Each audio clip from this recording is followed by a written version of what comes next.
We've talked this Browns thing into the dirt. Okay. So from one depressing Cleveland sports team, the Cavs now. This is I not know depressing. it's not nearly as bad with the Cavs. But here are the facts. They lost last night to a team they should have boat raced. They were playing without Jared Allen. They were playing without Donovan Mitchell. Yeah. It's their fourth straight loss to a team that was under 500. And they've lost those games by 2, 2, 7, and 5. Right. So they're in them. On the bright side, Darius Garland dropped 51 points, 27 in the fourth quarter. Right. Cavs record. When they were down 20.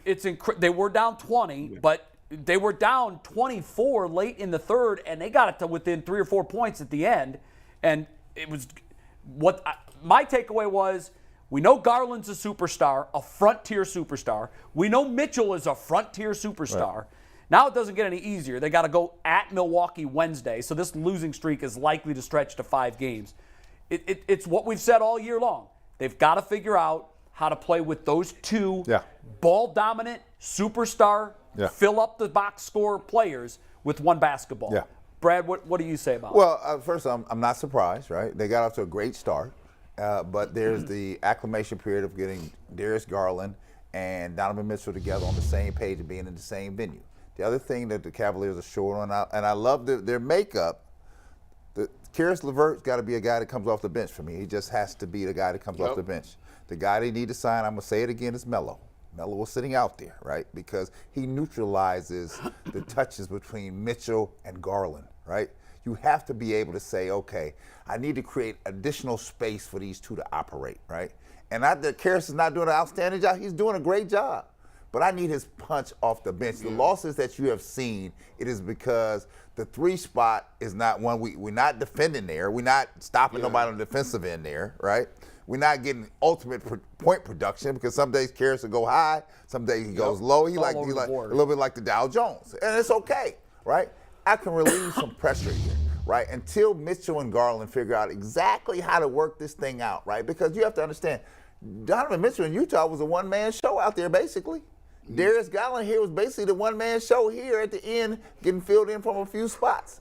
Now, once we learn to operate together, and I always point back to this, go watch the tapes of Joe Dumars and Isaiah Thomas. They each had to relinquish something of their game for the rest of the group to flourish. And it didn't detract from either one. They're both top 50 players. That was an experiment too, wasn't it?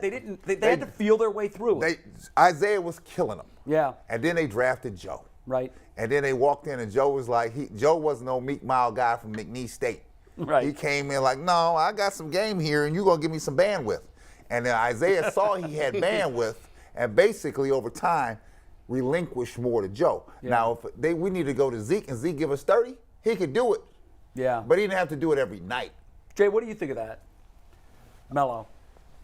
I do think they need to get LeVert out of the starting lineup.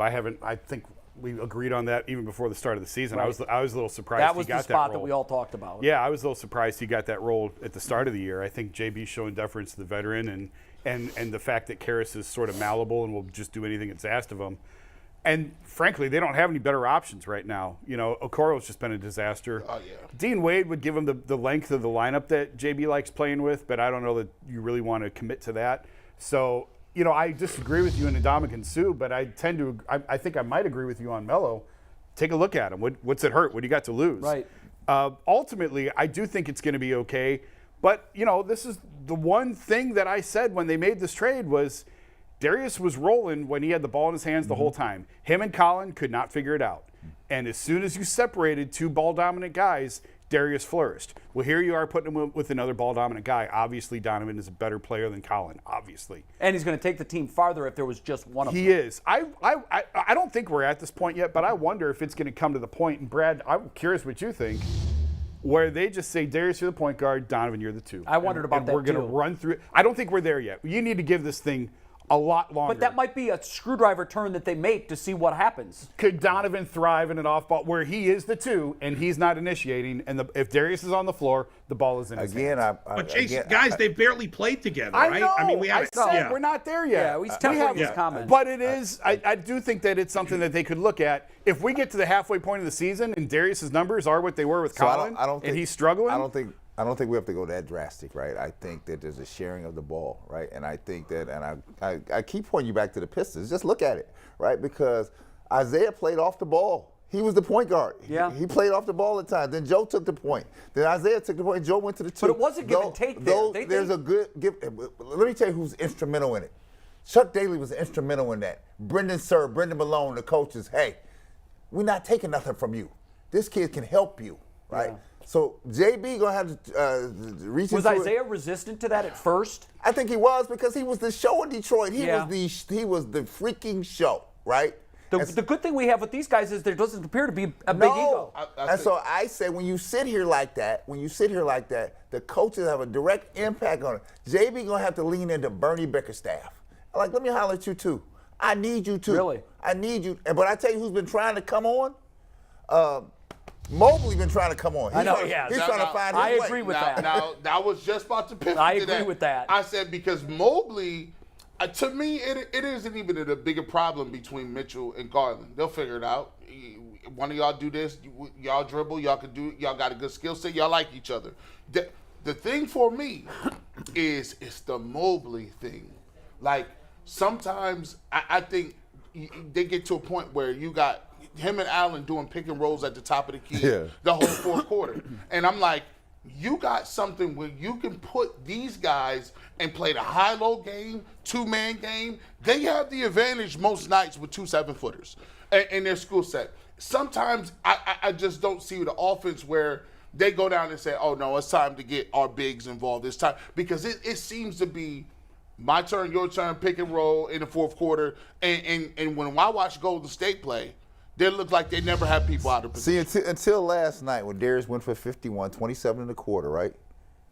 He had a blank look on his face the last 4 or 5 games because he was playing alongside Donovan Mitchell, right?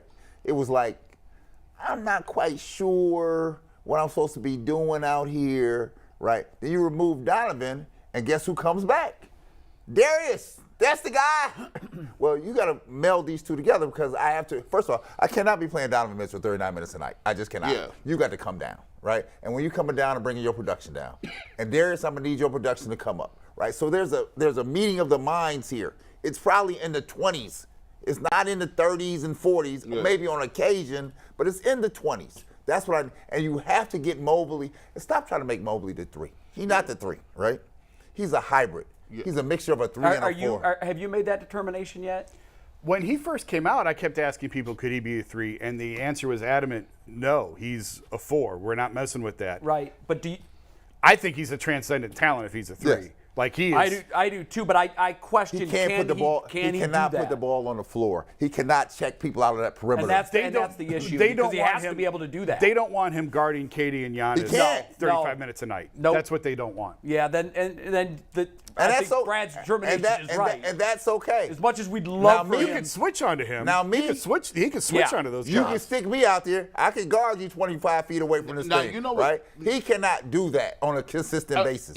And I thought this guy wasn't doing that too, so they committed to it. I mean, Lauri Markkanen, what he did last year is put him in position to do what he's doing now. Lauri Markkanen, he's balling. He killing him. That being on the perimeter, being able to take the ball inside and outside, I don't know if they committed to it. The problem with Lauri Markkanen is you don't know when Lauri Markkanen getting hurt and going down. That's true. You got to be available. That's the biggest part of it. I think, Bull, we haven't heard you much on this conversation, and I'm curious to know where. My thing is, I know that the experiment does seem to be between Garland and Mitchell, but the Mobley piece to this is interesting to me because it's not like you've got. This is a chemistry experiment, and I don't know how you navigate those touches. Are you fully comfortable that they're going to figure this out? I am. I agree with Brad, and Brad would know better than me. I mean, I just feel like they've barely played together, right? Because Darius missed some time, and Mitchell, and Brad's 100% right. Garland kind of has been having some awkward moments playing with Mitchell so far. But he's trying to find his way. Here's the only thing I just think we need to give it way more time than they have. But we had 2 years of evidence of Darius playing with another ball-dominant guard. Yeah. Like, this isn't just 6 games. Right. We had 2 years of evidence playing with another ball-dominant guard.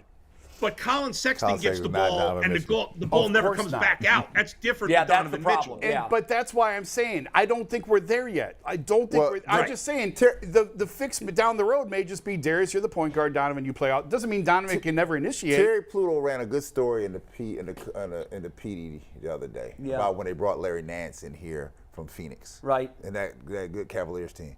It said they got off to like a 3-12 or 3-13 start. Yep. Because there's a ramp up here, and they were starting Brad, Larry Nance, and Hot Rod.